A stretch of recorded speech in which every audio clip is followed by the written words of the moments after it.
കുട്ടനാട്ടിൽ ആത്മഹത്യ ചെയ്ത കർഷകൻ പ്രസാദിന്റെ കുടുംബത്തിന് നൽകിയ ജപ്തി നോട്ടീസിൽ നടപടിയെടുക്കുന്നത് താൽക്കാലികമായി നിർത്തി. പ്രസാദിന്റെ ഭാര്യ ഓമന പട്ടികജാതി വർഗ കോർപ്പറേഷനിൽ നിന്നെടുത്ത വായ്പ കുടിശ്ശികയായതിനെ തുടർന്നാണ് ജപ്തി നോട്ടീസ് നൽകിയത്. ഇളവുകൾ നൽകിയാലും തുക അടയ്ക്കാനുള്ള സാമ്പത്തിക സ്ഥിതിയില്ലെന്ന് പ്രസാദിന്റെ ഭാര്യ ഓമന പറയും. മന്ത്രി ഇടപെട്ടതും നമുക്കിതിനൊരു കാലാവധി തരാം. പിന്നെ ഈ പൈസ ഇപ്പം ഈ അടയ്ക്കേണ്ട തുക നമുക്ക് ഒരു ബോംബെ മലയാളി തന്നു. അപ്പോൾ അല്ലാതെ ആരും വേറെ തന്നു മന്ത്രി അങ്ങനെ അടയ്ക്കാമെന്നോ അല്ലോ ഒന്നും പറഞ്ഞിട്ടില്ല.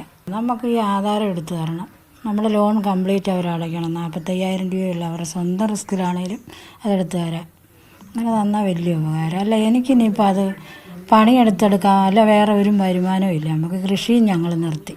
കൃഷി നമ്മുടെ അനിയച്ചാർക്ക് നമ്മൾ വിട്ടുകൊടുത്ത് നമുക്ക് ചെയ്യാൻ പറ്റത്തില്ല. സ്വന്തം നിലമാണെങ്കിൽ നമ്മൾ 1,00,000 രൂപയ്ക്ക് ഒറ്റ കൊടുത്ത്.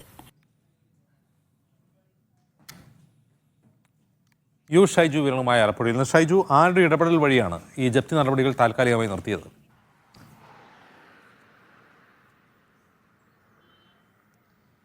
അജിംസെ 60,000 രൂപ പട്ടികജാതി പട്ടികവർഗ വികസന കോർപ്പറേഷൻ വഴി ഈ ഓമനയുടെ പേരിൽ നേരത്തെ വായ്പ എടുത്തിരുന്നു. ഈ വായ്പയിൽ 15,000 രൂപ അടയ്ക്കുകയും ചെയ്തിരുന്നു. ബാക്കി 45,000 രൂപയാണ് പലിശ അടക്കം. ഏതാണ്ട് വീണ്ടും ഒരു 60,000-ഓളം രൂപ വരും. ഇതിൽ 17,600 രൂപയുടെ ഗഡു അടയ്ക്കണം. അത് അടച്ച് കുടിശ്ശിക വരുത്തിയിട്ടുണ്ട്. ഇത് പലിശ അടക്കം അടയ്ക്കണം എന്നാവശ്യപ്പെട്ടുകൊണ്ടുള്ള ഒരു നോട്ടീസ് അയക്കുകയും ഇത് അടച്ചില്ല എങ്കിൽ ജപ്തി അടക്കമുള്ള നടപടിയിലേക്ക് കടക്കുമെന്ന സ്വാഭാവിക നടപടിക്രമത്തിലേക്ക് ബാങ്ക് കടന്നതോട് കൂടിയാണ് പട്ടികജാതി മന്ത്രി കൂടിയായ കെ രാധാകൃഷ്ണൻ പ്രശ്നത്തിൽ ഇടപെട്ടത്. ഈ പ്രശ്നത്തിൽ ഇടപെട്ട് ഇപ്പോൾ പലിശയും ഈ ഗഡു അടയ്ക്കുന്നത് സംബന്ധിച്ചുള്ള ചില ഇളവുകൾ നൽകാം എന്നൊരു വാഗ്ദാനമാണ് അവർക്ക് നൽകിയത്. കാരണം ഈ പ്രസാദ് ആത്മഹത്യ ചെയ്ത വിവാദം നിൽക്കുന്ന സാഹചര്യത്തിൽ മറ്റൊരു വിവാദം കൂടി വന്നാൽ അത് സർക്കാരിനുണ്ടാകുന്ന തലവേദന ഓർത്തിട്ടാവണം അത്തരമൊരു ഇടപെടൽ സർക്കാരിൻ്റെ ഭാഗത്തു നിന്ന് തന്നെയാണ് ഉണ്ടായത്. എന്നാൽ ഈ ഓമന ഇപ്പോൾ നമ്മളോട് പറയുന്ന ഏറ്റവും പ്രധാനപ്പെട്ട കാര്യം, ഇങ്ങനെ ഒരു താൽക്കാലിക ഇളവ് കിട്ടിയിട്ട് കാര്യമില്ല. കാരണം ഇപ്പോൾ 17,600 രൂപ അടയ്ക്കണം എന്നത് മറ്റൊരാൾ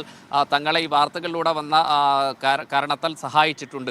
എന്നാൽ ബാക്കിയുള്ള തുക അടയ്ക്കാനുള്ള ശേഷിയില്ല. അതുകൊണ്ട് മുഴുവൻ തുകയും എഴുതിത്തള്ളി തങ്ങളുടെ ആധാരം തിരികെ ലഭിക്കണം എന്നൊരാവശ്യമാണ് ഇപ്പോൾ ഓമന മുന്നോട്ട് വെക്കുന്നത്. അതുകൊണ്ട് തന്നെ കർഷക ആത്മഹത്യ നടന്ന ഈ ആത്മഹത്യ ചെയ്ത പ്രസാദിൻ്റെ കുടുംബത്തെ ആ അർത്ഥത്തിൽ സഹായിക്കണം എന്നതാണ് ഭാര്യ ആവശ്യപ്പെടുന്ന പ്രധാനപ്പെട്ട കാര്യം. അതുകൊണ്ട് തന്നെ വായ്പ മുഴുവനായും എഴുതിത്തള്ളി ആധാരം തിരികെ ലഭിച്ച് തങ്ങളുടെ സുരക്ഷിതത്വം ഉറപ്പുവരുത്തണം എന്നൊരാവശ്യമാണ് ഇപ്പോൾ ഓമന മുന്നോട്ട് വെക്കുന്നത്. ഇതിൽ സർക്കാരിൻ്റെ ഒരു ഇടപെടൽ ഉണ്ടായിട്ടുണ്ട്. ആ ഇടപെടൽ ഈ പലിശ ഒഴിവാക്കി കൊടുക്കുകയും എന്ന ഒരു ഇളവ് മാത്രമാണുള്ളത്. എന്നാൽ ആ ഇളവ് മാത്രം കൊണ്ട് തങ്ങൾക്ക് കാര്യമില്ല എന്നൊരു വാദത്തിലേക്കാണ് ഇപ്പോൾ ഓമന കടക്കുന്നത്. ശരി ഷൈജു.